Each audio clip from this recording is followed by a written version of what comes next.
What do you get when you have an architect and an engineer who are married to each other, who love to eat but don't know how to cook? You start a restaurant.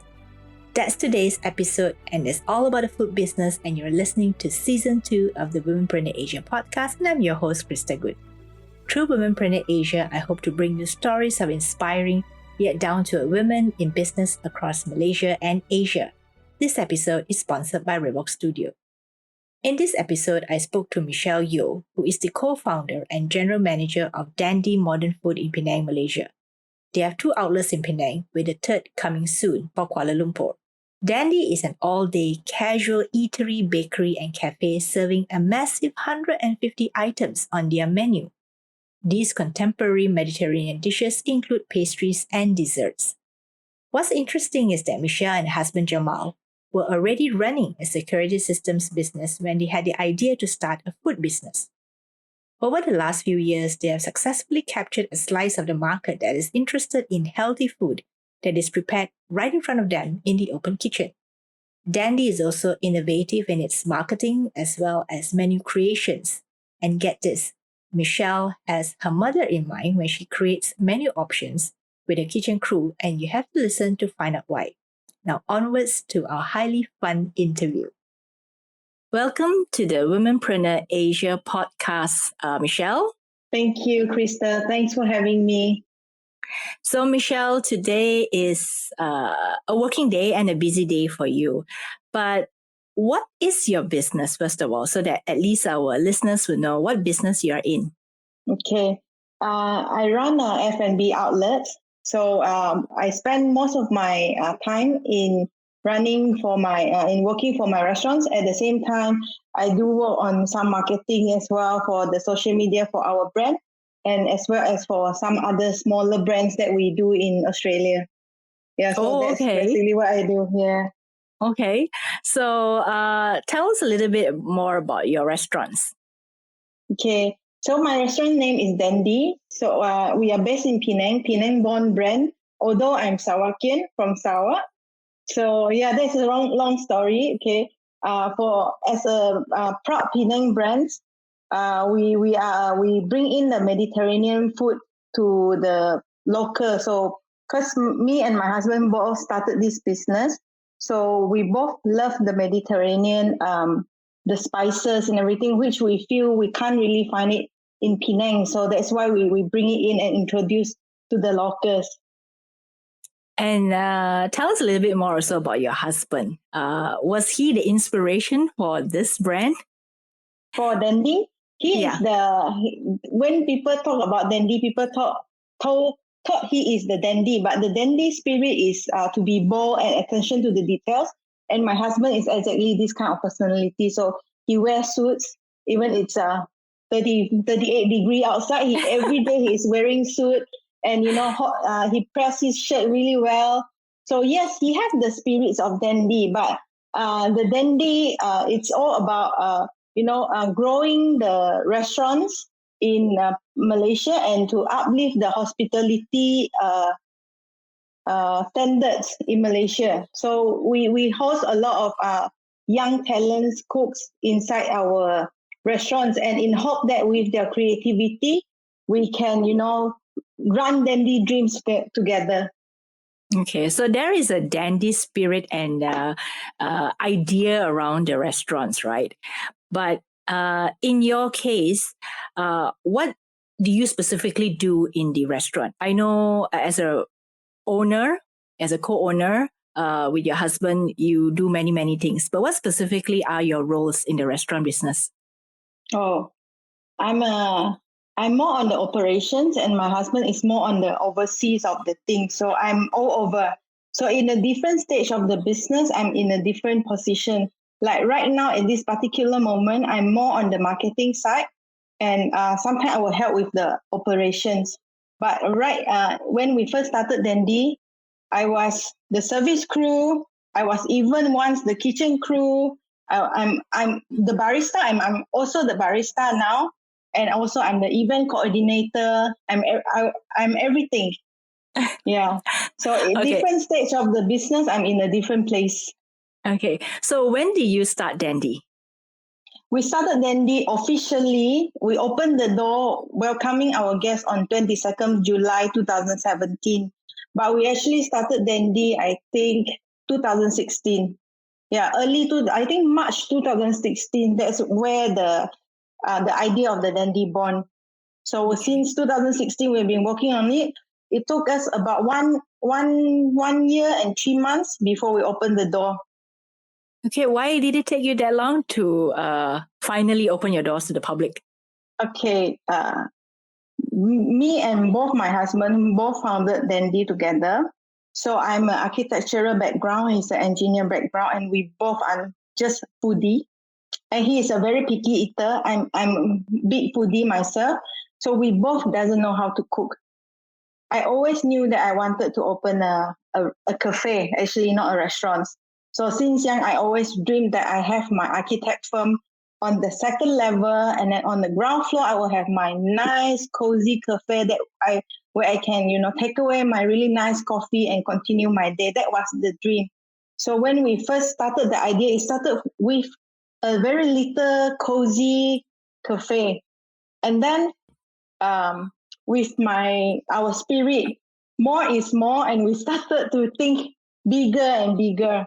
So we started, our dream of Dandy starts to grow from we started from a little cafe corner turning into a restaurant that serve. I think in our menu we have about 150 items. So a big, huge menu. That's a lot.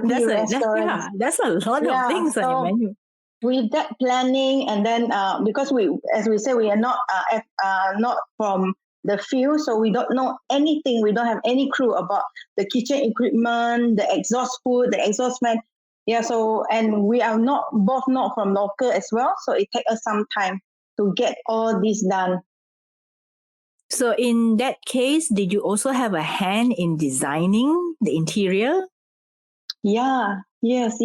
We are both very much involved in the design, in the corner, how we want, even with the lighting, we study the lumen as well, and up to the construction. So we are pretty much involved in every single details in building our Dandy outlets. Okay, so when you first opened your door, what was your hope for your restaurant at that time in 2017? Okay. It is still the same, that we wanted to be your neighborhood everyday restaurants.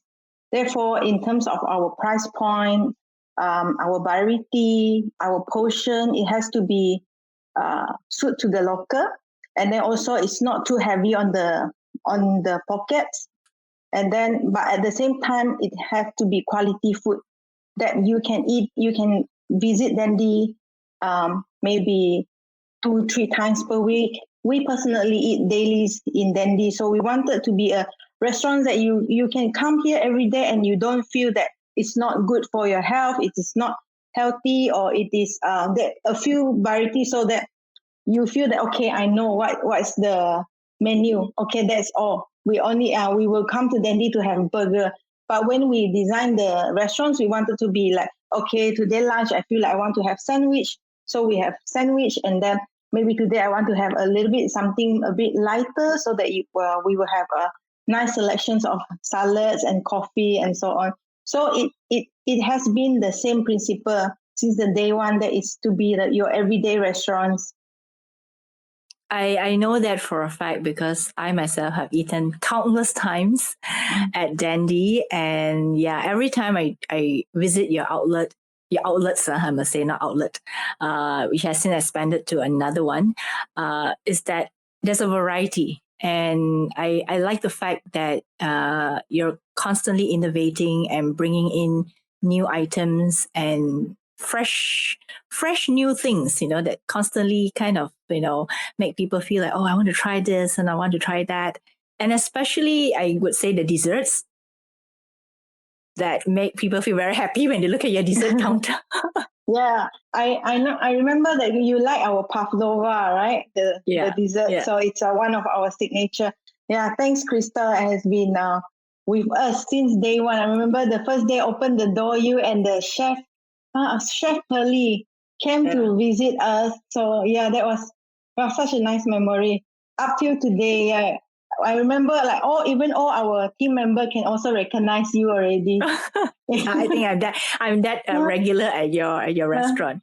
So when you first started and you had this dream for yourself, and of course you and your husband had this dream together about the restaurant business and growing it because you want it to be something that people can pop by any time of the day to have food that's healthy, delicious, and fresh, right?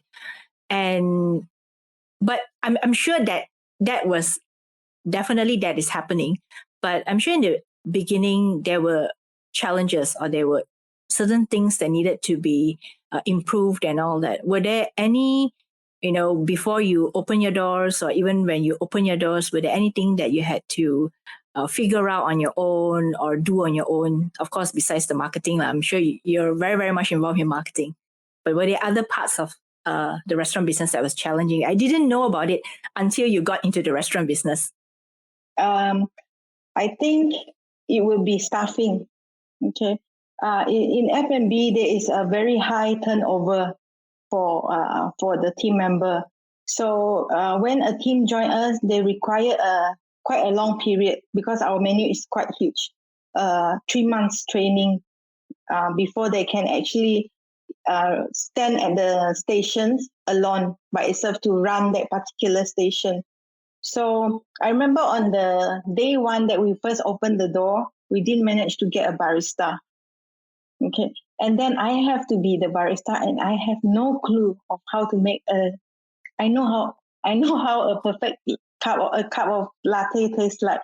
But I do not know how to make a cup of latte with a basic latte art.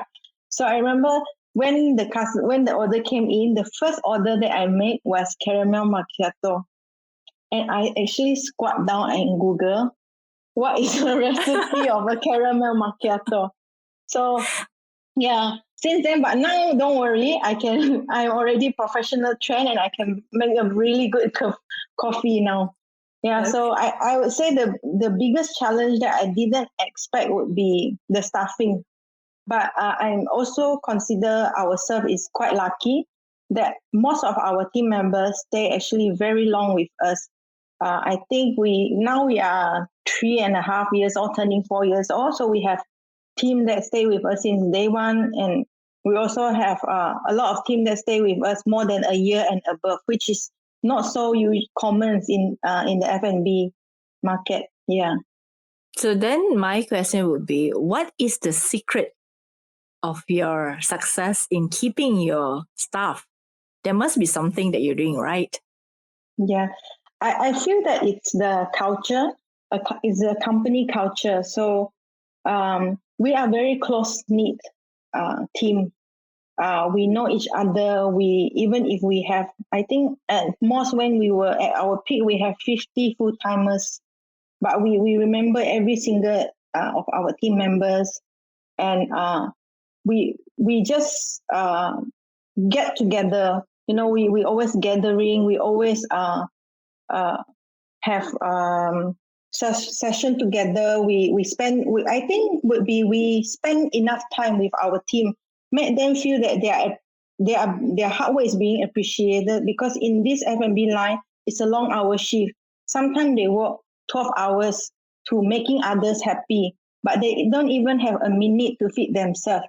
So that when they see that we as a business owner are there with them as well, that we are also on the floor for 12 hours just to ensure that our guest is happy and enjoying the experience with us, it makes them feel that they themselves also must develop themselves and do better for our guests. So first, I feel that it's we are very close knit and their hard work is being appreciated.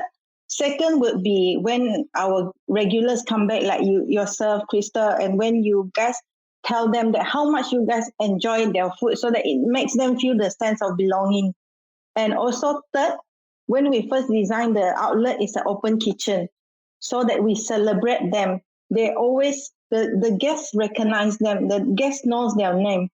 For example, recently I have one of my captains. She is with us already 3.5 years. She just had this operation, so she's on a medical leave for 2.5 months. So one of our regular came and asked for her. So I shared with them that, she's actually on MC and so, and then they actually wrote her a long card and then together a small little present for her birthday. So that really touches her heart, that she feels that, okay, when I recover, I must do better and I must spread more positive vibes to my guests. Wow. Yeah, that's a really wonderful story. The other thing I also noticed, right? Of course, I want to get back to this positive vibe thing later because I see that on your website too. It's written very clearly and very openly. There's positive vibes. The other thing I wanted to ask is that you have very young staff, right? Correct. Most of your staff are very young. And that's also something that that's why I wanted to ask you this question, because usually we believe that the younger staff will not stay so long. Yes. Yes, most of our staff are fresh graduates. So I think our team, the average age is between 21 to 25. I think the eldest one is 27. Yeah, so we have a really, really young team.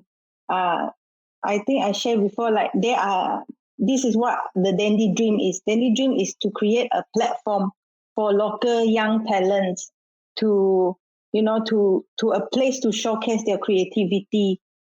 So this is why that we really encourage, like we always take people who have zero experience and come in, which is also in our favor because we really like somebody who is fresh and bold and, not afraid of making mistakes.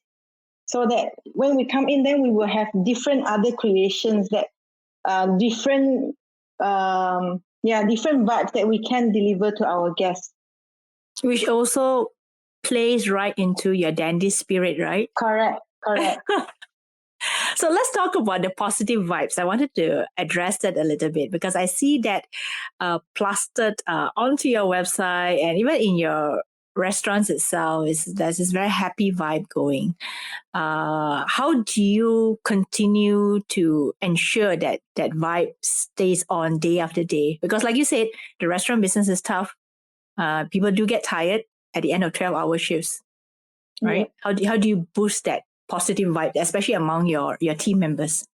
Yeah. So we first we celebrate their small wins very openly. So if today somebody's working late and they turn it out tomorrow and then extra early just to ensure that the operation runs smoothly, we will tell them, good job. This is a great teamwork that you demonstrate to the others. So we have a 5 principle that 5 values that we always kind of reminding each other. So first value will be teamwork. Above teamwork, teamwork is the top of everything. Then we have patience, we have creativity, we have honesty, and also we have entrepreneur mindset. So entrepreneur mindset is in like you have to think yourself as an owner, be an owner, replacing the owner, replacing the manager, and replacing yourself with the customers. Let's say if a guest order something with the hard-earned money of 20 ringgit for a bowl of rice, think of what you would expect. So we always try to ask them to put themselves in other people's shoes, which we also always, as a management team, we always put ourselves into their shoes as well. We know that you are tired, so that this is here you go, this is an extra leave for you, things like that, to make them feel that, it's so fun to be at work. And then also that at the same time, we always have practice. I don't know if you realize that whenever people come in, we will say, hi, welcome to Dandy. So that kind of lifted up the whole mood as well. So sometimes if the service crew turn their back behind while they are taking order, when the kitchen shop at that, like the customer also felt that, wow, it's it's very welcoming. But at the same time, we also practice the 5 senses to ensure that it's a very good experience. At least we try create for our staff, our guests. So we have like touch, smell. So we want to ensure that the table is never sticky, because nowadays we apply Dettol on the table every time when the guests, before the guests arrive and after the guests leave. So we want to ensure that the touch is comfortable, is nice, and then also the hearing. So we always make sure that we play the suitable music. Let's say if it's a rainy day, we will have a bit more cozy music. So yeah, all these five senses like smells, the taste, and everything actually play the roles into creating the positive vibe, starting from the theme until all the five senses that we deliver to the guests. Well, that's such a good way for you to put it together, like from the five senses to the five values, right, that you uphold Yes. as a team. Okay, Correct. the other thing that I also noticed about Dandy is that before we get into talking about your second outlet, right, is that you guys are very active on social media. Yes, we are. You have TikTok and very funny ones too. You have TikTok, then of course you have your Facebook, and you even have LinkedIn and all that. Would you like to let us know how you manage so many, or who manages all this, and who's the creative brains behind all this interesting videos and snaps, of course. I mean, the snapshots are all great, but the videos, I think, take some brainstorming, right? Yeah. As we said previously, that we want to celebrate the team, right? So we actually have 2 times shooting every month. Is with our media team. We have our own media team do the professional video, and then on top of that, we will also have a TikTok occasionally, which will be done by me. And then also, I will always share the TikTok ideas to the chat room of the team, and then they will be like, "Okay, we are doing this tomorrow." So we will have then we will discuss what is the sequence and how we want to do it. So that's the TikTok. And then for Instagram, so I feel that Dandy Instagram is not on, we don't want to be a platform that, just keep selling things. We want to let the people know us more as well. It's not only a Dandy Instagram, it is also an Instagram for our team. So that when you see our Instagram and when you come to see, you actually see this person is, serving you. So we want to make the guests and our team have a connection there as well. And then in terms of the LinkedIn, we just actually started last year, I think, after the MCO. We realize now more and more trends that people are trying to apply jobs on LinkedIn, especially those that are on the office team. So yeah, that one is managed by my HR, but we will also have some assets there. Sometimes we will cross-post things as well. So yeah, there's many platforms going on, but the ultimate result is we want to reach our guests and then to connect with them. We actually also have our e-news, which we are not so active. We will send to our person to send to the subscriber every time when we have seasonal menus. So that's really a lot of marketing that you're doing. But I feel that we are so lucky to be in this century as well, that we actually being able to connect with our guests so directly through social media. So, and also on top of this marketing part, I feel social media is also the Google post and Google review is a very good platform for us to know that what our customer likes and what our customer dislikes as well, so that we could actually get the first-hand feedback, and then we could definitely look into it, and then to ensure that what they didn't like, we will improve it, and then what they like, and we want to ensure that we develop it over time. Yeah. Well, so I can see that you guys are really doing a lot of fantastic stuff. So let's talk about, okay, so you started, open the doors to the first Dandy outlet in 2017. Then I know you've got a second outlet. Let's talk a little bit about that second outlet, and when did that come about? Oh, our first outlet is at Arena Curve. It's at Bayang Lepas area. Our second outlet is actually in Queens Bay Mall. So when Queens Bay Mall first approached us, we felt like we didn't know, we actually wasn't sure that if we should go inside a mall or no. first of all, of course, the rental is very, very high. But secondly, when we thought of, okay, even a mall can, recognize and inviting us to be with them is actually a very big recognition for us at that time as a local proud brand, local proud Penang brand. And then also with the backbone that we always wanted to, bring our team and bring the name of Dandy to a bigger stage. Therefore, we actually join and actually open our second outlet in Queens Bay Mall. And at that time, a lot of people tell us don't do it because the risk is high, and then also the renovation cost is also very high as well. But I feel it is one of the best decisions we have taken for Dandy. And since we opened our second outlet in Queens Bay Mall, a lot more people hear about us, and a lot of people can actually try our food. So that makes us very happy with this decision to open our second outlet in Queens Bay Mall. Were some of the challenges in opening inside a mall different from the challenges of opening outside a mall in a standalone shop of your own? Yes, definitely. I always sometimes jokingly tell my friend that on top of us as the business owner of Dandy, we actually have our boss as well, which is Queens Bay Mall. If our mall say no, then we cannot do it. So there is a few guidelines to follow, but not that difficult. But I think the difficult part would be during the renovation part. So there's like many rules and regulations that we need to follow.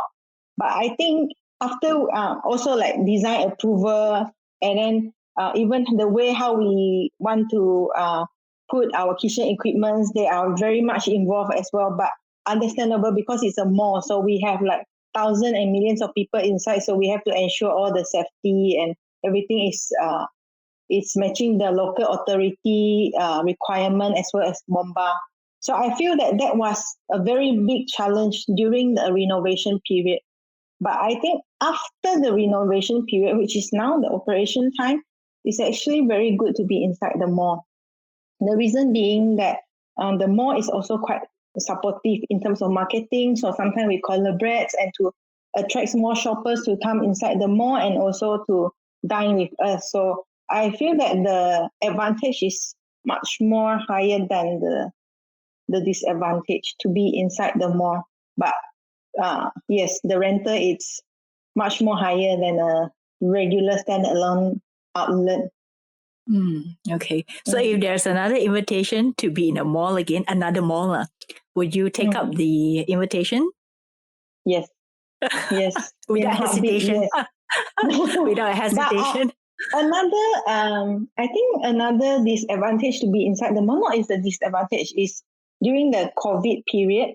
If let's say there's one positive case or without the positive, people are trying to avoid the crowded area. So the mall would be it directly impact in terms of the footprints, and then also the people who shop in the mall, and then the people who dine with us. We have a lot of reservation cancellation during that period of time. Yeah. Okay. So there's a pros and cons being in. Yeah, pros and cons, but pros is much more bigger than cons. So the answer is yes. Yeah. We will still go into a mall. Go into a mall. Yes. Okay. So now let's switch up a little bit, because we've been talking about your business, and that's really your entrepreneurial journey with your husband. Let's talk a little bit about Michelle Yeo. And Michelle Yeo, who is from Sarawak, who is from not even from Penang. So tell us a little bit more about your upbringing, and were there any influence in terms of business from your family, and what you did when you were growing up? Okay. Well, I'm born and bred in Kuching, Sarawak. My father is a businessman, so I'm grown in a business family since young. So since we are little, we have to be at the shop to help our parents. My father is fabric textile business, so we have to be there. And then usually on the holiday, a lot of my friends, they will go to work at the department stores to get some experience, and I really wish at that time that I can join them, but we never have that opportunity because we have to be with my father at our family business. So at that time, I was like really unhappy for that because I want to be like my friend. They can walk inside a department store, and it feels like really cool to be working outside the family business. But to think of that now, I really thankful that my father actually kind of forced us to spend our every single moment after the school to help the family business. It gives us a lot of exposure in terms of entrepreneur mindset and in terms of how to run a business. So my father is actually really influenced me into the business journey. So actually before my dandy business, or before I run my own business, I have actually started a few businesses before, and then my father was also my counselor. He always give me ideas and give me feedbacks about my business, and he was really proud. He will ask me, "What is the sales of the day?" So, and then what is the problem? So he is very involved in what I do before, and then that helped me to choose the journey of being the business owner myself. But then after, I fast forward a little bit. After my high school, I went to Australia. I spent in Australia for 10 years. I did a bachelor and master in architecture. At the same time, I started also my MBA, but I didn't get to complete my MBA yet till today. And then during that period of time, my father, he was diagnosed with cancer. So we have to, I feel that this period of time is the turning point of my life, because before that, I was pretty much already very settled down in Australia. That I feel I will spend almost all my life in Australia to start my own business and have my architectural career there. And then when my father first diagnosed with cancer, and then we decided to get his seek treatment at Germany. So me and my father both left Australia and went to Germany to get his treatment. I think that time I was 26 or 27, I can't recall. Yeah, about that time. And we spent about 1 year, full year in Germany for the treatment. So at that time, my exposure really become really different, and it grows so much about my exposure. And then also, I feel that I was being forced to be an adult overnight. Yes. So at the Germany, I met a lot of interesting people. And then staying inside a hospital also, you get to see, how fragile is the life. So at that time, I feel that maybe it's time for me to spend more time closer to my home, Malaysia. So when my father finished his treatment, we flew back together to Malaysia, and since then, I spent all my time now back to Malaysia to be closer with my mom and with my family. Yeah. And how many siblings do you have? Well, there is 4 of us, 2 boys and 2 girls. Because my father is a businessman, so a lot of people say he is a very good businessman. He already calculated he has 2 boys and 2 girls. So it's a pair, 50-50. But Yes. your family business, is it still running in Kuching? Yes, my brother took over my father's business, and he's currently running the business now. So my brother always say that me and my sister both is the lucky one that we don't have to run and outhold the family business, that we get to do something that we like. Is your sister also in business? My sister, she's in the property. So she's still staying in Australia, yes. And then she also do some. She's an industrial designer, so she's do some stylings and for the furniture and stuff. So she's having a very good life in Australia. You were saying before this that even before you started Dandy, you already started other businesses on the side, right? Yes. What were some of those businesses? If you care to elaborate a little bit more about that. Yeah. I think one of the business that we make a total loss, that one, but it was a really a good one. It's actually back in that time, I think in 7 or 8 years ago, when the social media wasn't, I think that time still don't have, there is Facebook, but there is no Instagram yet. And then in that time, Melbourne still, I'm saying in the city Melbourne, still don't have a lot of Asians at that time. Now we have, we have a lot of Asian now in Melbourne. At that time, we don't have a lot of import item, especially from Asia country. And then I feel that sometimes it's hard for the Asian to find the design that they like for in terms of the clothes. So at that time, and also bags and accessories, at that time, it gave me an idea of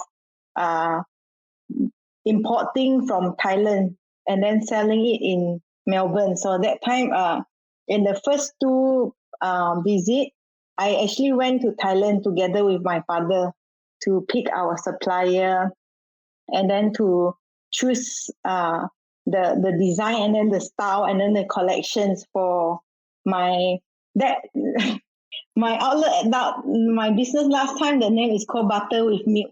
Now to think about it, it's related to food also. I also don't know why we named it butter with milk. So we select from we select it directly from the supplier and then we directly import it to Melbourne and then I will do the styling. My sister will be the model and I will go to my uni to borrow all the DSLR at that time, very, very expensive, student cannot afford. And then all the lighting, so I just like Google. That time I Google, but I think YouTube not that not that popular yet, so don't have a lot of tutorial on how to set a lighting and then how to do the modeling. So yeah, my sister is the model. After I take the photo, then I will Photoshop her and then I will post it on Blogspot and then link it on Facebook to sell. And then we will one shipment we will have a different collection for a season. Yeah. So how was the response? How was the response to that? The response was actually quite good. At that time, I have already learned to work with influencer. So I actually sent out a few of the item to the influencer and then let her promote for us. So we get a few customers from the influencer. Quite a lot of customers actually.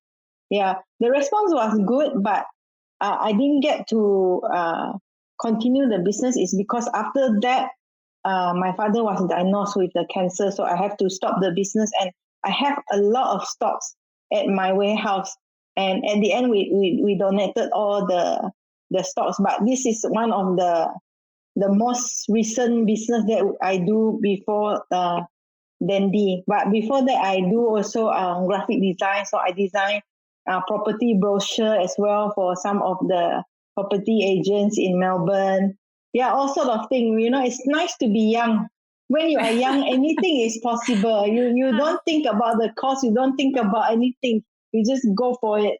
And you don't even think of the what if, right? It's like you just go ahead first.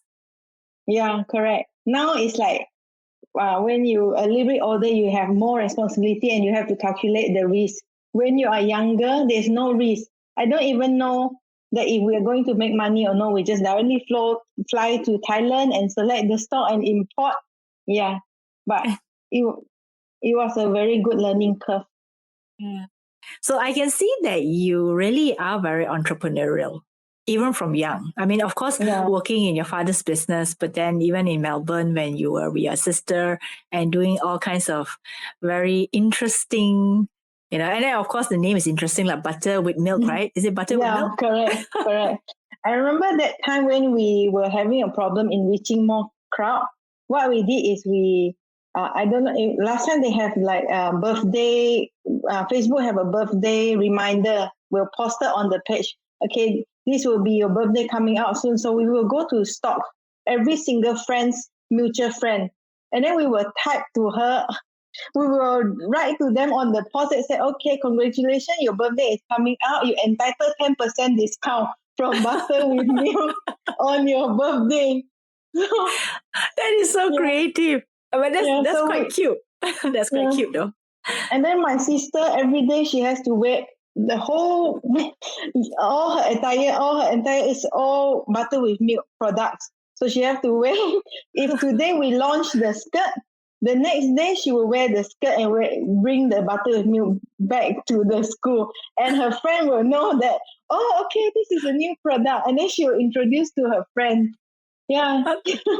That is really, really creative. What about yourself? Were you wearing any of the butter with milk clothes? No, I was the person behind. I will just tell my mother and let her do the job. Okay. And then I will call her in the middle of the day. How many people inquire about this product and what is their reaction? Did they like it or they not like it? You're very, very cool.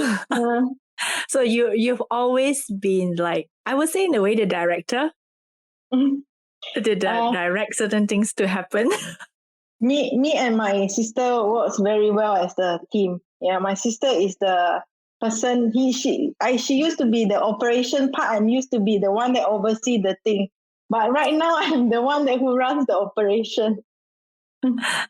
So that must have been quite a reversal of roles. But that's very interesting to know. I didn't know that part about your childhood, about your the life in Australia that you had before you came back to Malaysia.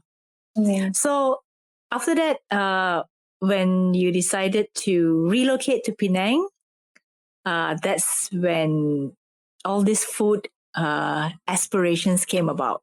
But I think it's always been in your life, right? Food. Yes. But I think one of the biggest reason why we choose to open our restaurants in Penang is also at that time our business, we have another business called Master of the Key, is doing security solutions, which we supply to projects for all the door hardware and accessories. At that time, our partner in KL. So we have to open another outlet in Penang. Therefore, me and my husband relocate to Penang. And then when we come to Penang, we were having difficulty in finding the food that we both enjoy. Especially my husband, he's a picky eater. My husband is from Lebanon, so he finds it's hard for him to adapt to the Malaysian food. In Malaysian food, like usually we like stir fry, sambal and all this, like he find it till today he cannot accept the taste. So at the same time we feel that there is a gap to feel that there's not much option yet at that time for this kind of concept of a restaurant. Therefore it gave us an idea to solve these problems for the market and also solve that problem for ourselves as well. We always feel that in business you cannot just throw in things to the market. You have to actually find a solution for the market. So at that time, we hope that we provide a solution to the foodie that, to come to our everyday restaurants. Yeah. That's why we started Dandy. And I know that, right now, you're running 2 Dandy outlets, as well as running your other business, the security solutions, Master of the Key, right? So how does it work out for you running so many businesses and knowing that you really have to be hands-on with the F&B business? So how do you portion out your time? Because before Dandy, I was 100% into the Master of the Key business. So once we opened Dandy, I tried to balance my time 50-50 for both business. But right now, I spend, I think 90% of my time focusing in Dandy, and then 10% of my time on Master of the Key. So I'll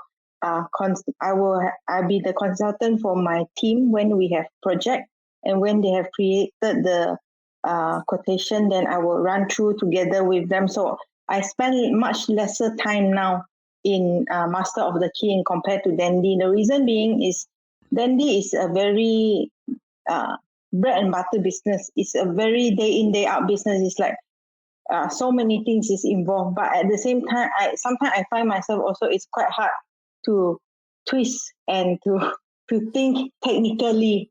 So when I'm in the operation, then it's hard to think technically and very details into things. So usually I try to not to be because I believe in one thing.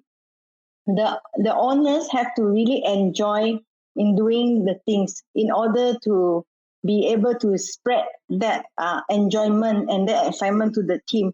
So at that time, I also finding difficulty in balance both. So I chose to put my time more in Dandy because this business needed my guidance more at this moment. So I give more time to Dandy in compared to Master of the Key. Yes. Okay, so now we can see that you're more in the Dandy business. Correct. And putting more effort into that. So that would also give us a glimpse into what's coming up. So what's coming up for Dandy in the future or in the next couple of months? Finger crossed. We will be having our third outlet soon in 3 months' time for Dandy. We always say, tell our team that Dandy is pregnant again because it's our among our team. We call Dandy baby, right? So we will be having more Dandy baby. So we were having our third Dandy baby soon. Finger crossed in 3 months' time. We were supposed to have this baby last year, but due to the COVID, so we kind of delay it a little bit. So that's coming soon for Dandy. So far, this is our biggest project that we are working on, and it will be one of, I think, our biggest outlet coming for Dandy 3. It will be in... where is it? It will be in KL. Yeah, so it's totally different. It's a new market. It's not in Penang. So, yeah, right now, this is... we put everything full force now to work in this third baby. Okay. So after the third baby, will there be fourth babies and fifth babies and sixth babies? Yeah. And will there be one back in your home state of Sarawak? In Kuching, perhaps, but not that soon. Not that soon. But we will not say no. But eventually, we will see if there's an opportunity there, and if there is a need, then yes, there will be. Yeah, we are quite open actually for the location. So every time when a lot of people propose us for the locations, we always make the effort to go down and have a look and see. And it's good that you see from your architect's eyes too. Yeah, yeah, it is. Then we will. Me and my husband both really believe a lot in our first instinct and the feeling. When I go in, what do I feel? Do I feel that this is the right place for Dandy or no? Yeah. So yeah, that's how it came. When we first visited the site for the Dandy 3, the upcoming Dandy 3, when they first approached us, we said, no, that KL is too far for us. We are not ready for it. So again, we went to visit the site, and then we just felt everything is right for Dandy. Yeah, that was So you go by instinct, by gut feel. Yeah, correct. Okay. Correct. We believe very much in gut feeling. So now after we talked about the business, we talked about upcoming Dandy, I'm going to ask you this question. What are you no longer afraid of? No, I'm no longer afraid of no.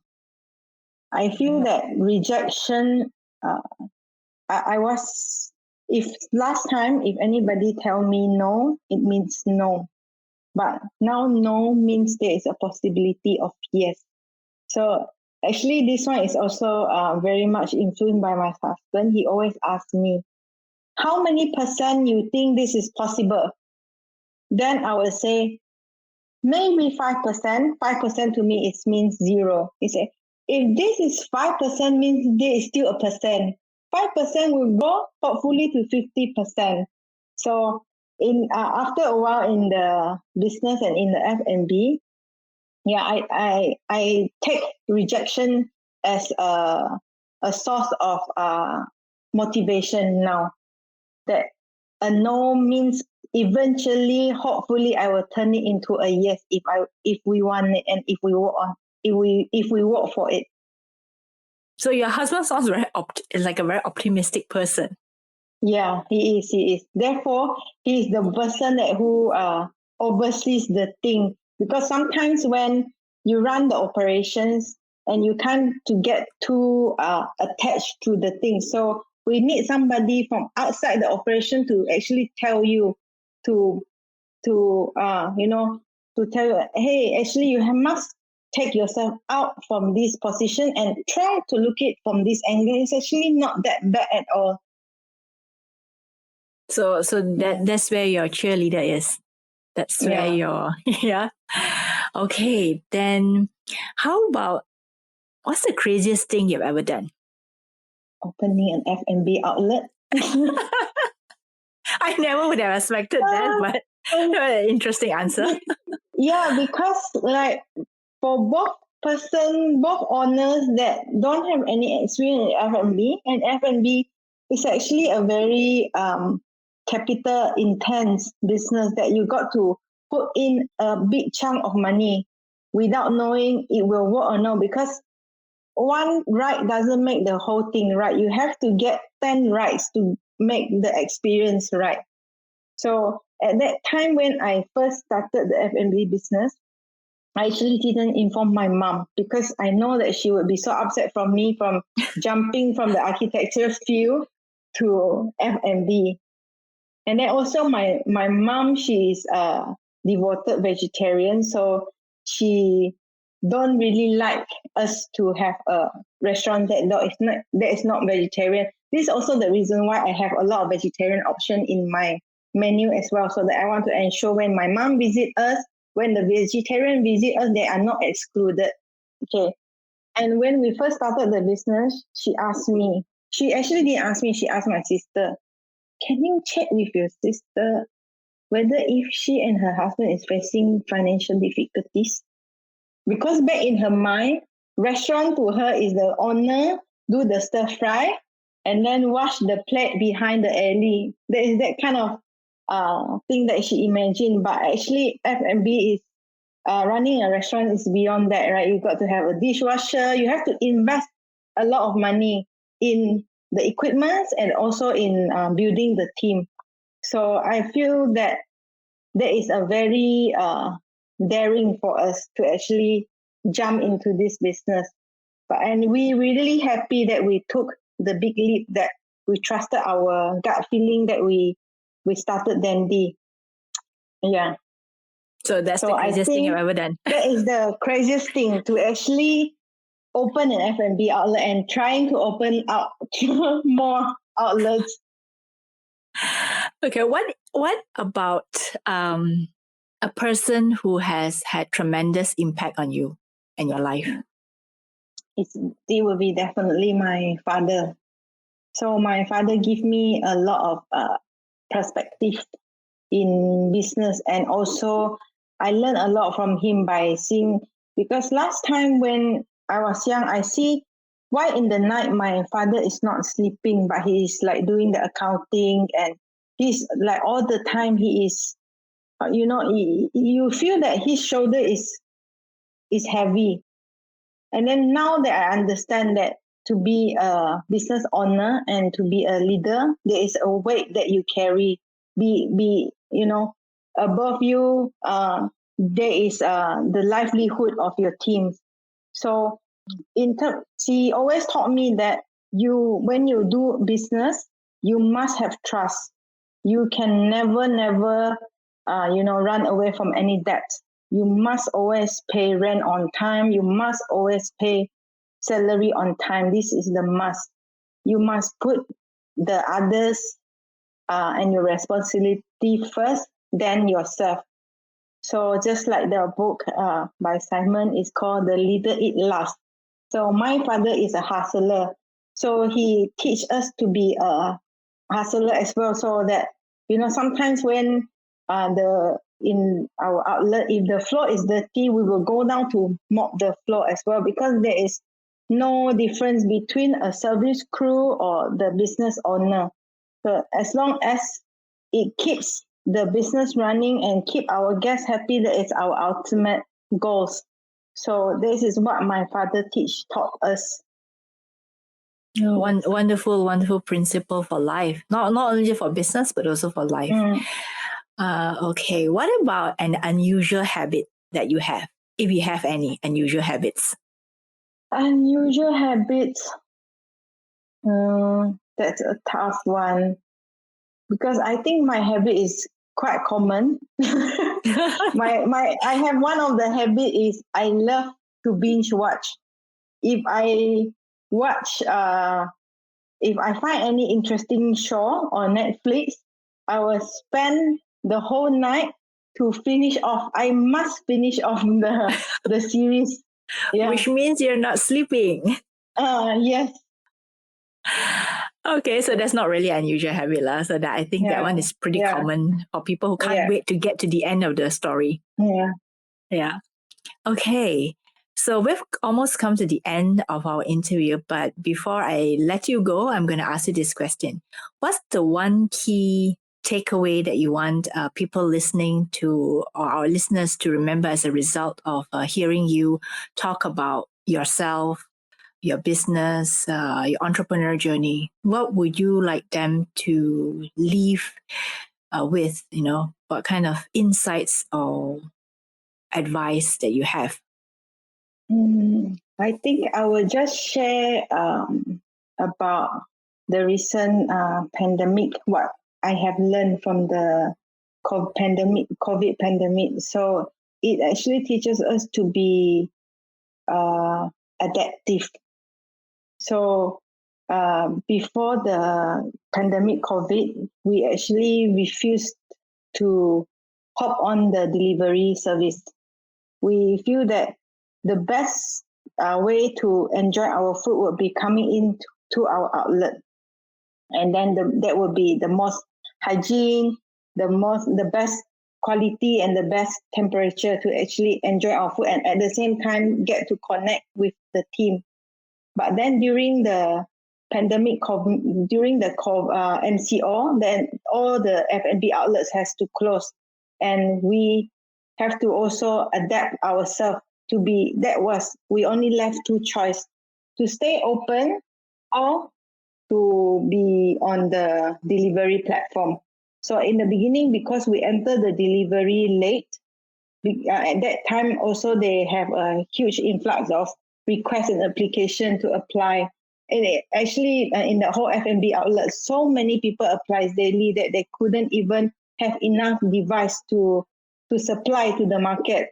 So we started to deliver by ourselves, by our own car to our customer, and it humbles us down.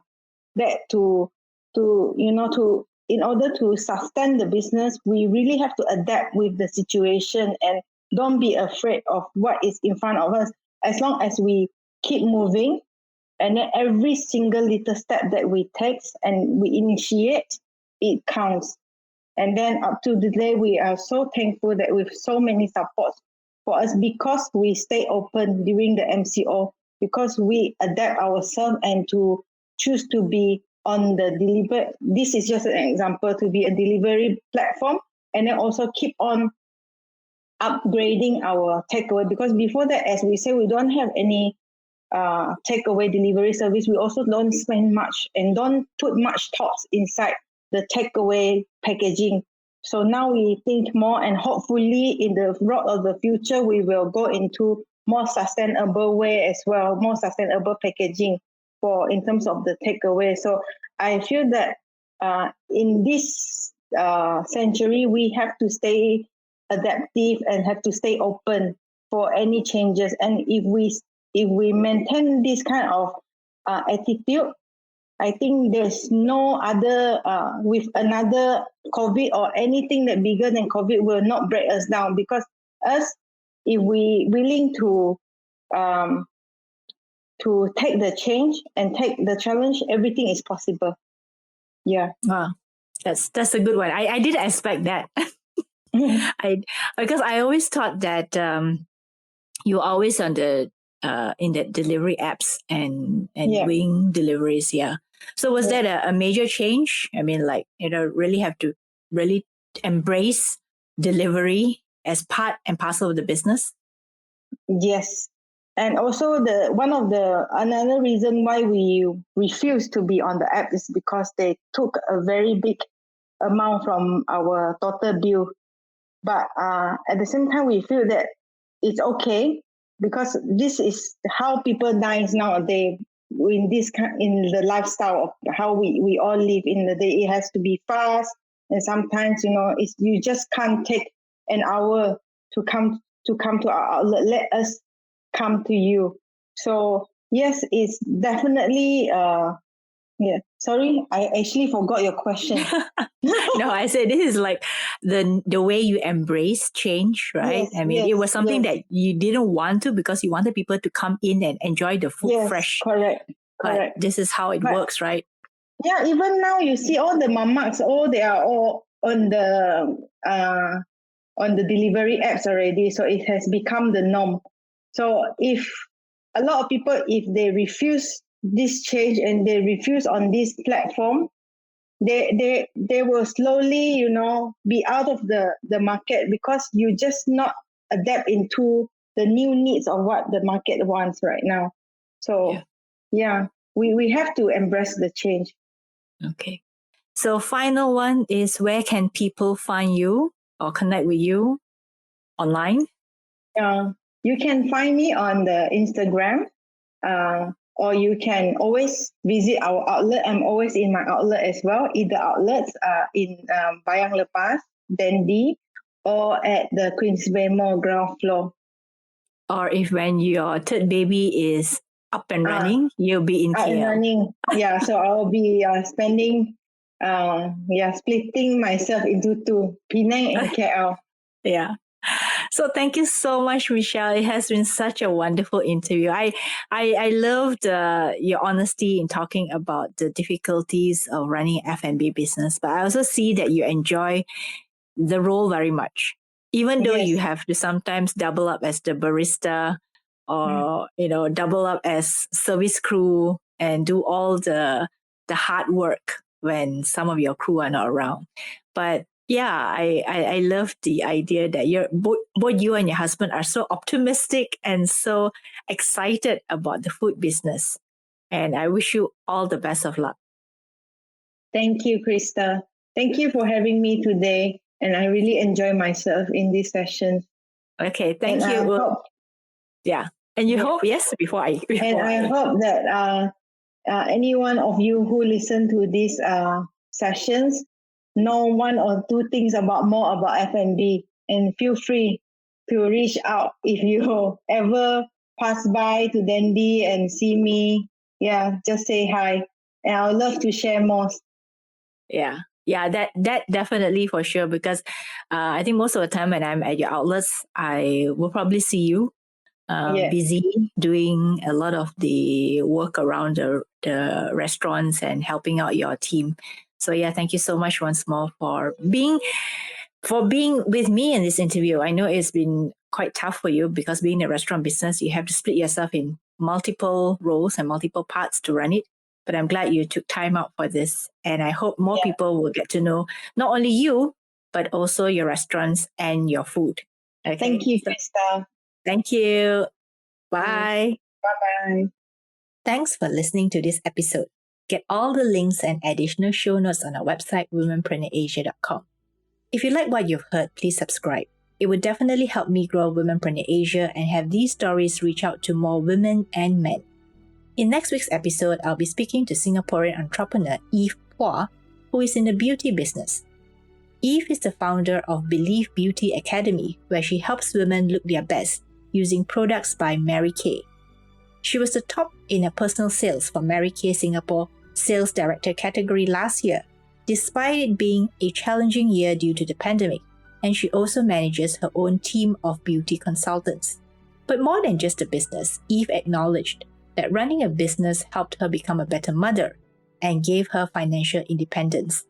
It also helped her become more aware of herself and her blind spots. It helped her lead, it helped her teach and share, and more importantly, find her own purpose besides being a mother and wife. Join me next week as I speak to Eve Phua of Singapore.